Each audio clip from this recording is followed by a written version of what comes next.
بلغ العلا بکمالہ کشف الدجی بجمالہ۔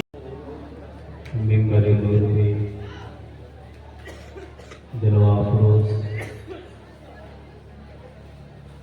تمام علماء کرام و شعراء اسلام و جملہ حاضرین و سامعین و پردہ نشین خواتین اسلام، السلام علیکم ورحمۃ اللہ وبرکاتہ۔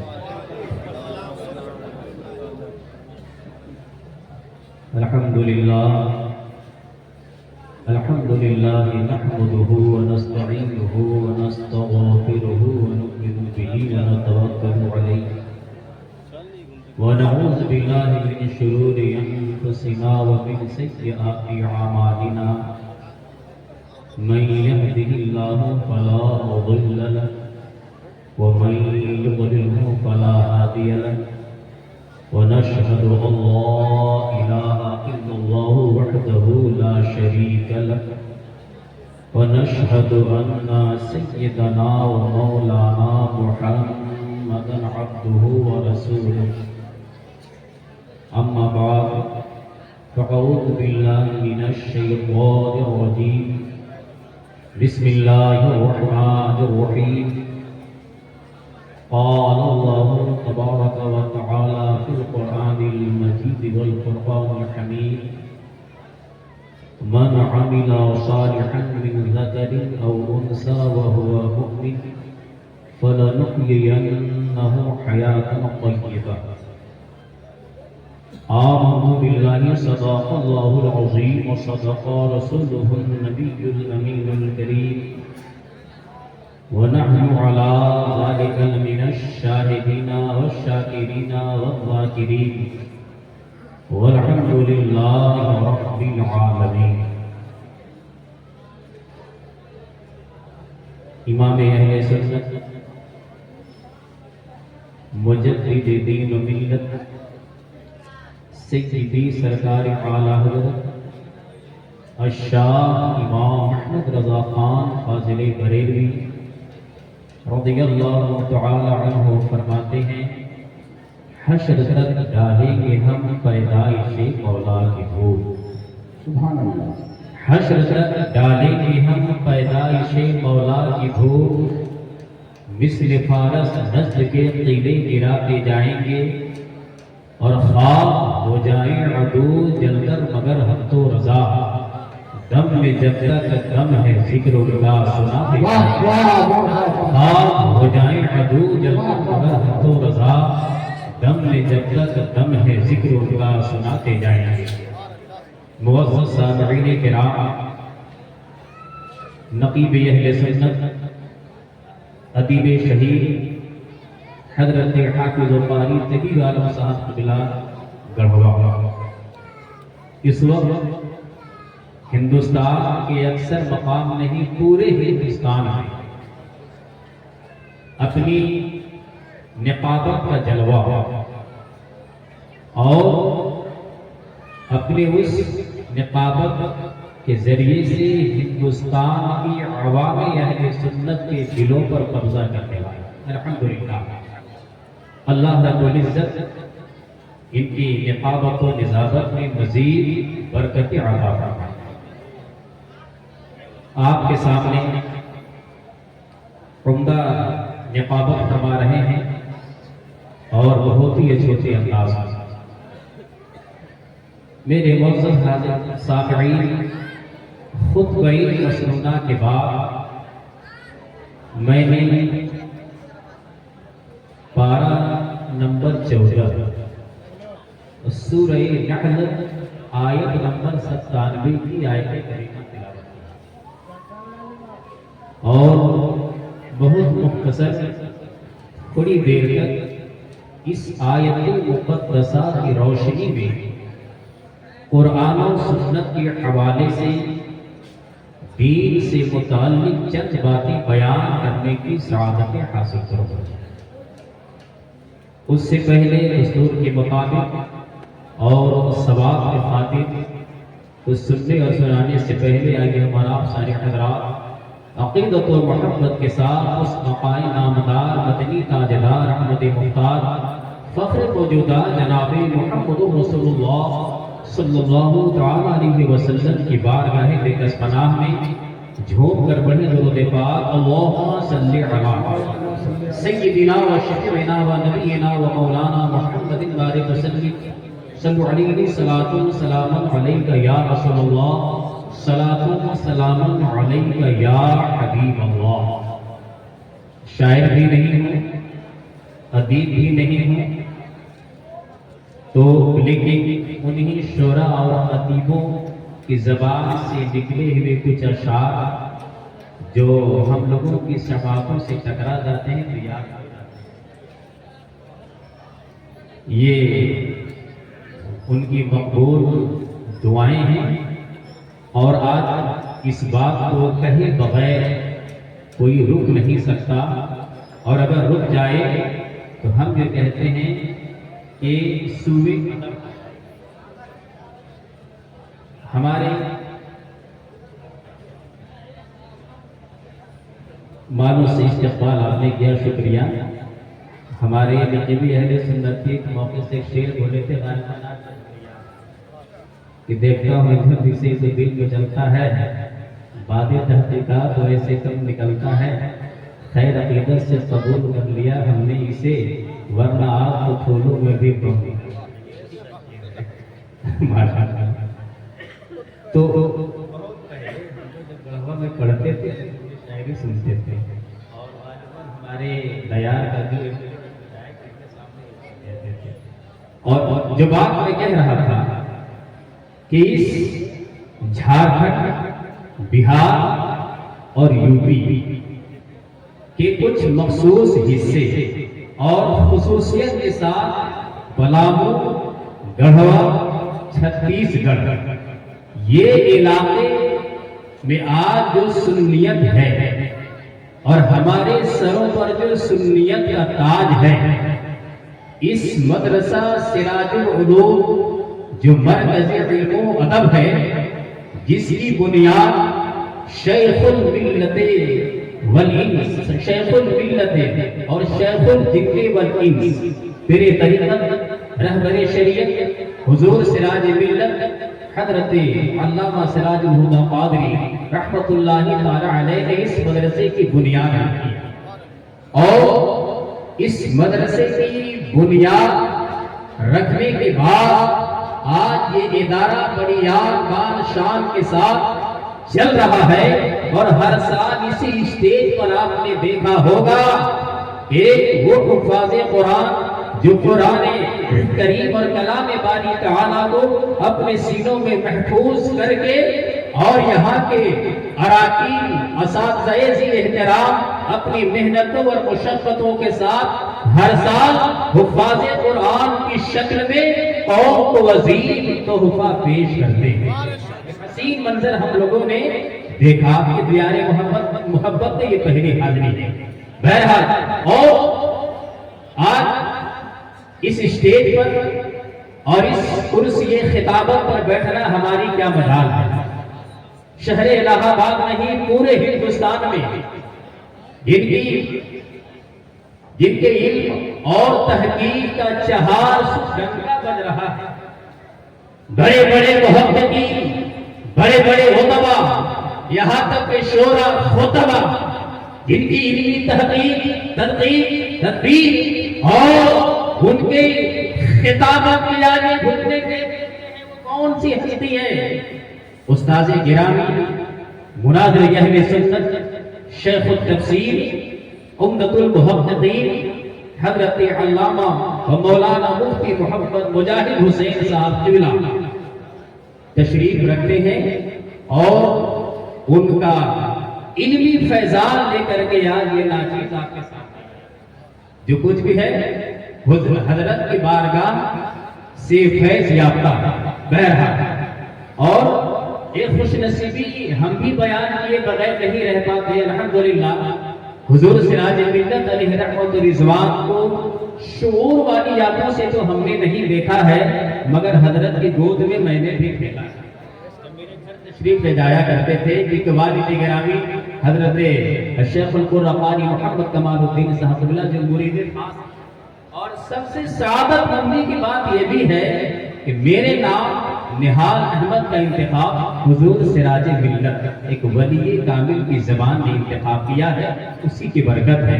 شہزادہ سراج ملت، پیر طریقت، رہبر شریعت، حضور نعیم ملت حضرت علامہ و مولانا نعیم الہدی قادری سراجی مصباحی سجادہ نشین آستانہ بیت الانوار دیوار پہ کہا گیا۔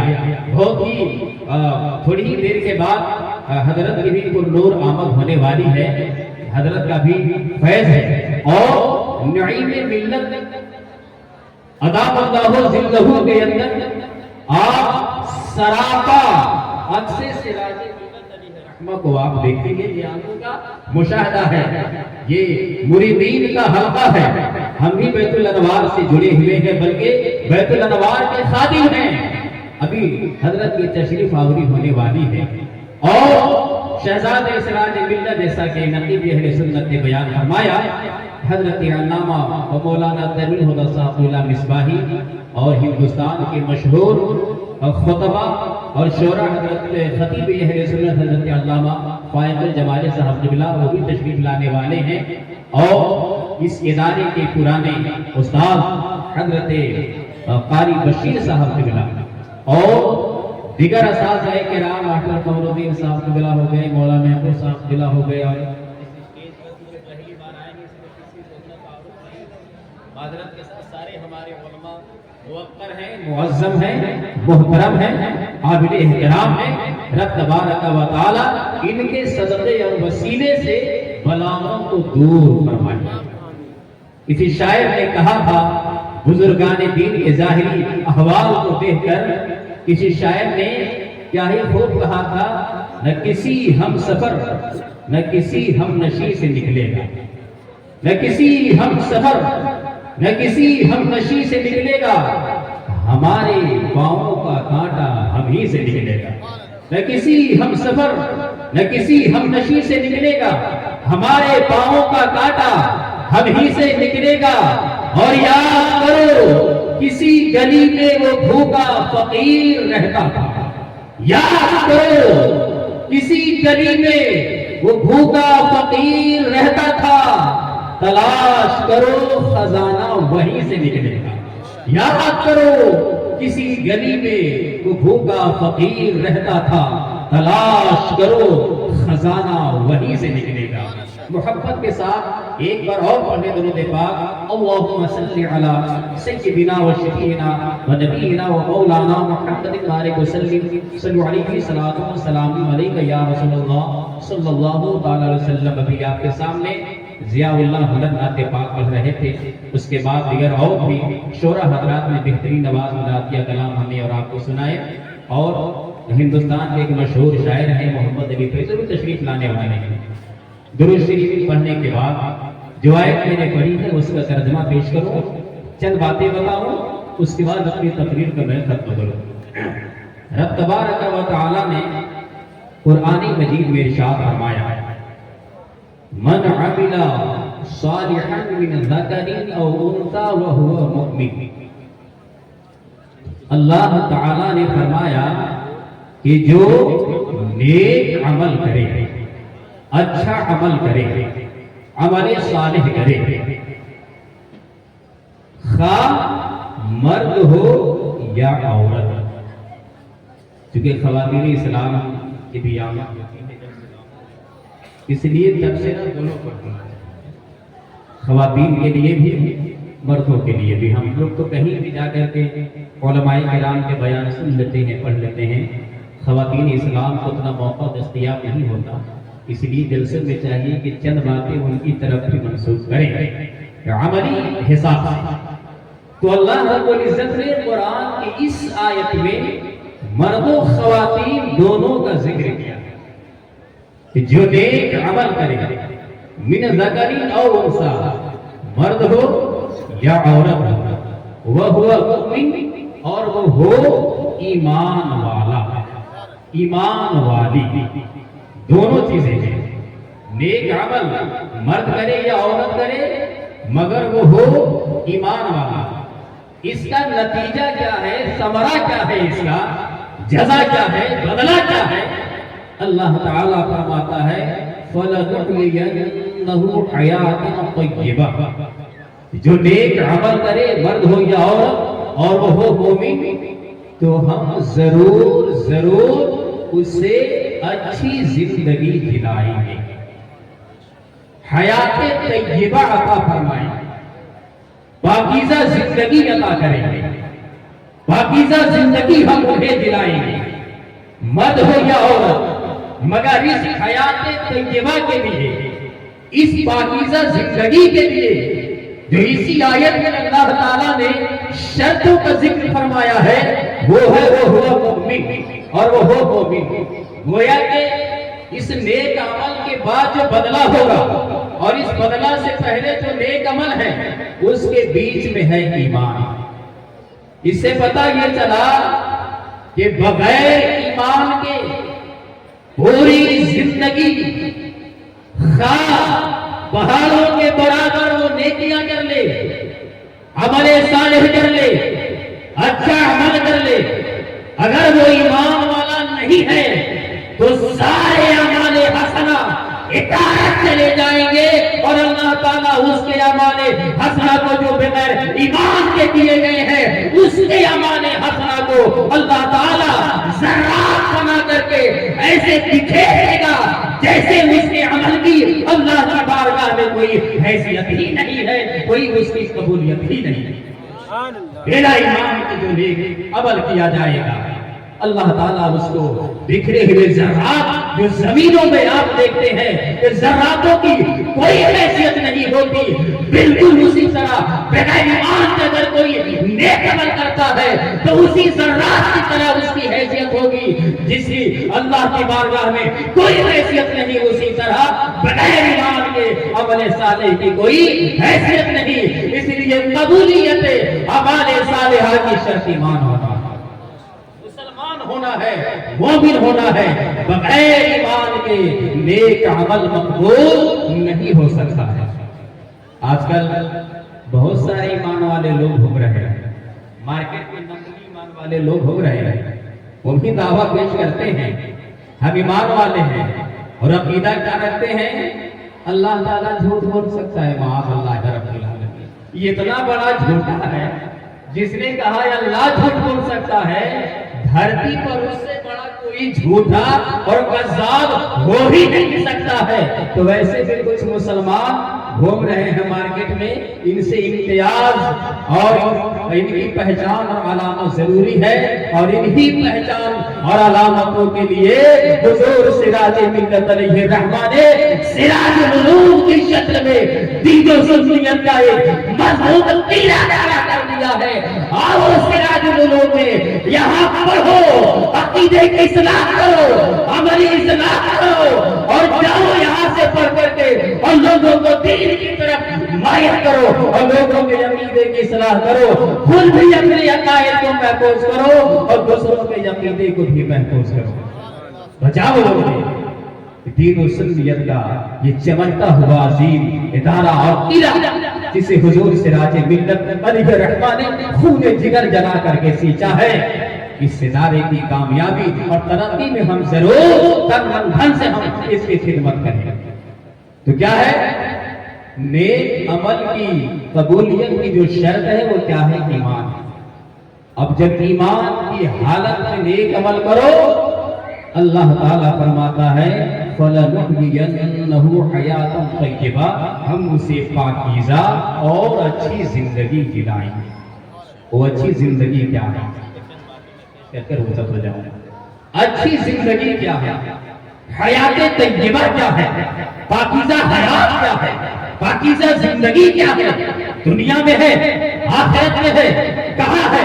اللہ یہ پاکیزہ زندگی نیک عمل کرنے والوں کو، صاحب ایمان والوں کو یہ پاکیزہ زندگی کہاں عطا کرے گا؟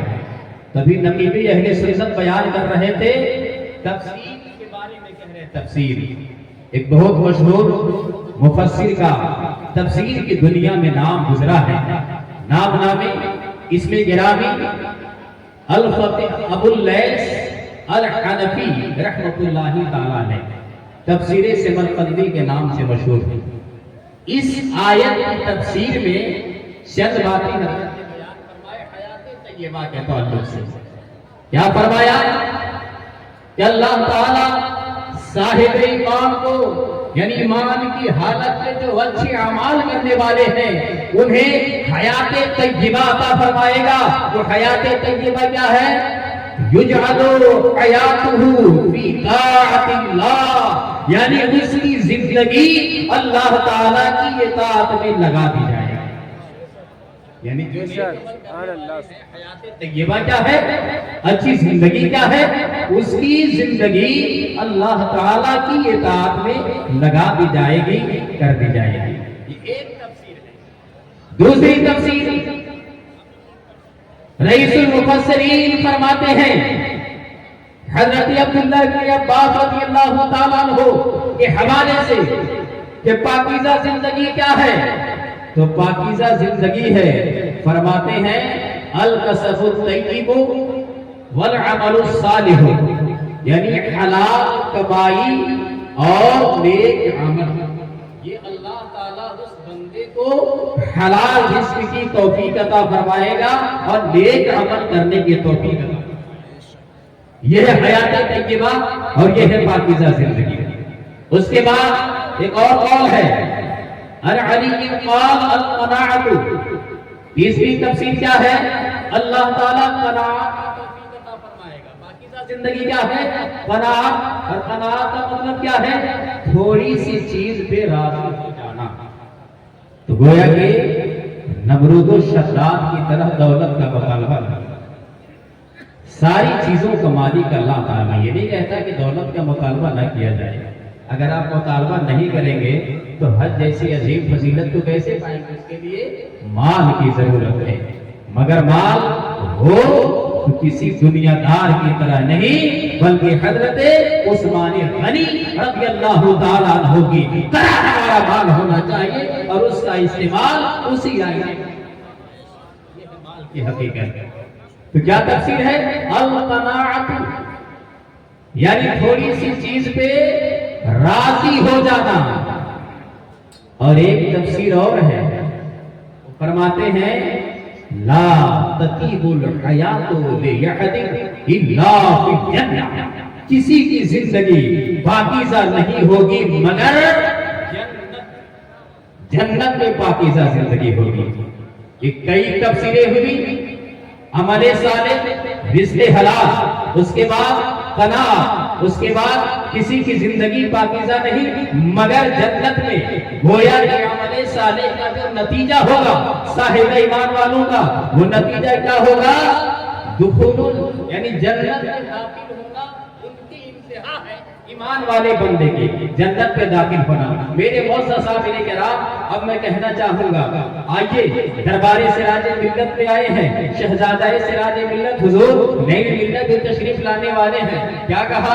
رزق حلال پاکیزہ زندگی ہے، قناعت پاکیزہ زندگی ہے اور جنت میں پاکیزہ زندگی ہے. میں عرض کرنا چاہوں گا سراج ملت کے ماننے والے، ان سے محبت کرنے والے، ان سے عقیدت رکھنے والے، آج حضور سراج ملت کے وصال کیے ہوئے کتنا زمانہ گزر گیا مگر ہمارے دلوں میں، ہمارے قلب میں سراج ملت علیہ رحمہ کے ذات کی خوشبو بسی ہوئی ہے. زبان پر دیکھو سراج ملت کا نام آتا ہے، قلب دیکھو سراج ملت کی طرف مائل ہو جاتا ہے. وجہ کیا ہے؟ ان بزرگوں کو، ان بزرگوں کے صبح و شام کی زندگی کیسی ہوتی ہے، ان کے ایام کیسے ہوتے ہیں. تو وہ دیکھو ان کی حیات میں رزق حلال بھی ہے، ان کی حیات میں عمل صالح بھی ہے، ان کی حیات میں قناعت بھی ہے. اب میں عرض کرنا چاہوں گا کوئی بھی اللہ کا بارگاہ میں یوں ہی مقبول نہیں ہو جاتا، ولایت کے مقام پر یوں ہی نہیں پہنچ جاتا. اس کی تو ساری زندگی اللہ کی اطاعت میں گزرتی ہے، اس کی فرما برداری میں گزرتی ہے.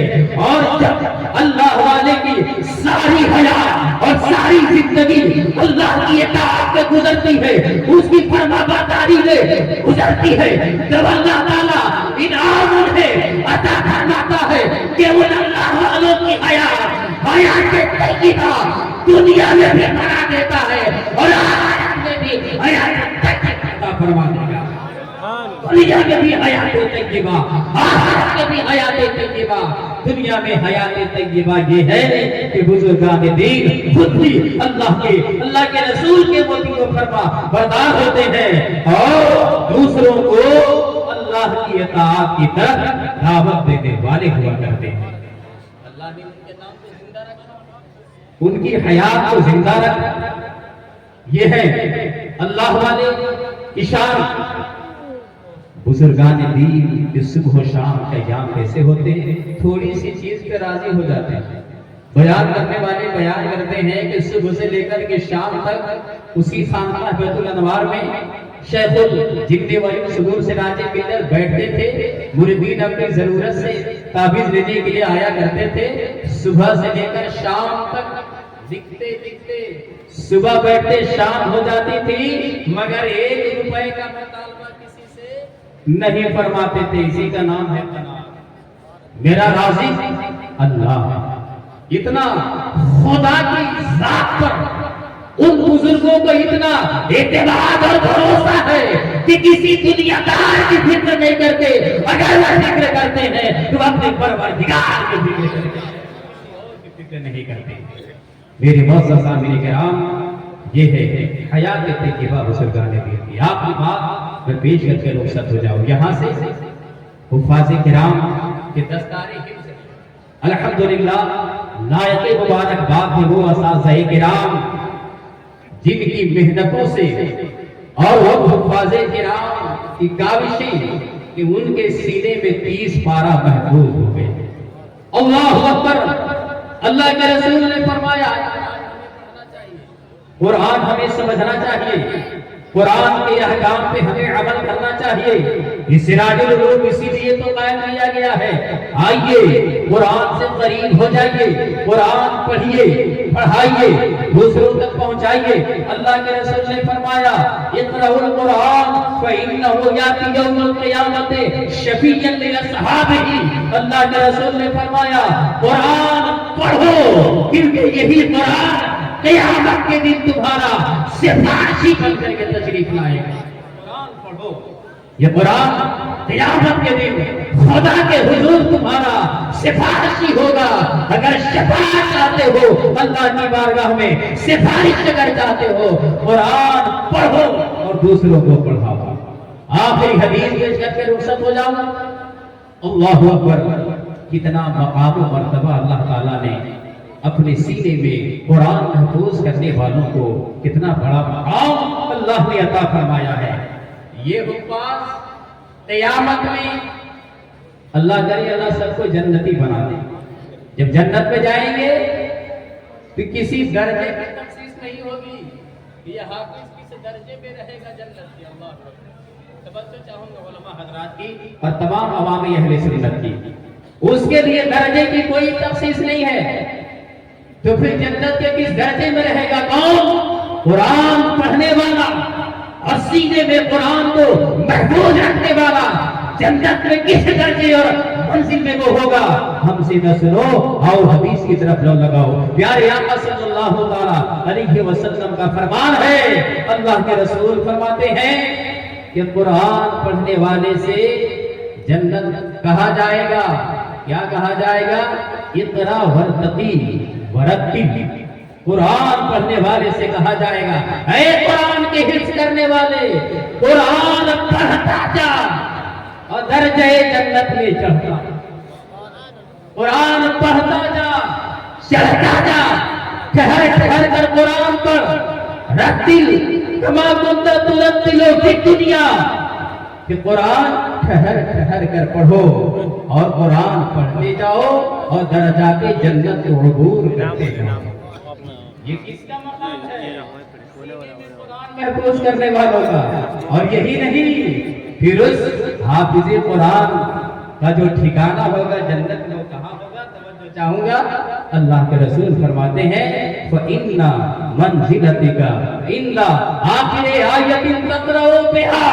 اے قرآن پڑھنے والا، قرآن پڑھتا جا، چڑھتا جا، ٹھہر ٹھہر کے پڑھ۔ ویسے ہی جیسے دنیا میں تلاوت کرتا تھا، کیونکہ جنت میں تیرا مقام وہاں ہوگا جہاں تیری تلاوت میں آخری آیت ختم ہوگی، وہی آخری آیت پہ جنت میں تیرا مقام ہوگا، تیرا منزل ہوگا، اور وہی تیرا ٹھکانہ ہوگا۔ پڑھے درود پاک اللہم صلی علی سیدنا و شفیعنا و نبینا و مولانا محمد وآلہ وسلم، صلی علیہ صلاۃ و سلام علیک یا رسول اللہ صلی اللہ تعالی علیہ وسلم۔ میں نے پڑھا من عمل صالحا من ذکر او انثى وهو مؤمن فلنحيينه حیاۃ طیبہ، کہ جو نیک عمل کرے مرد ہو یا عورت بشرطے کہ وہ مومن مسلمان ہو، ہم اسے اچھی زندگی پاکیزہ زندگی عطا کریں گے۔ اے میرے ایمان والے بھائیوں اور بہنوں، نوجوانوں، بزرگوں، سب لوگ سنیں کہ ہماری زندگی اور حیات کا مقصود و مطلوب کیا ہے، سراج العلوم کے قیام کا مقصد کیا ہے؟ ایمان و عقائد کی اصلاح کے ساتھ ساتھ عملی میدان میں بھی ہمیں عملی میدان میں بھی اترنا ہوگا، اور قرآن و سنت کی روشنی میں، قرآن و سنت کے سانچے میں ڈھل کر اس دنیاوی زندگی کو ہمیں کامیاب بنانا ہوگا کہ ہماری زندگی پاکیزہ یہاں بھی رہے، اور جنت میں تو ہر ایمان والے کی زندگی پاکیزہ کیا ہے، جنت میں داخل ہو جانا۔ جنت کی نعمتیں اللہ کی بارگاہ میں دعا ہے مولا تعالی ہم سب لوگوں کو قرآن و سنت کے عمل کی توفیق عطا فرمائے، نقشے کو ہمارے قلب میں اللہ تعالی روشن و منور فرمائے۔ استغفر اللہ ربی من کل ذنب و اتوب الیہ وما علینا الا البلاغ۔ السلام علیکم ورحمۃ اللہ وبرکاتہ۔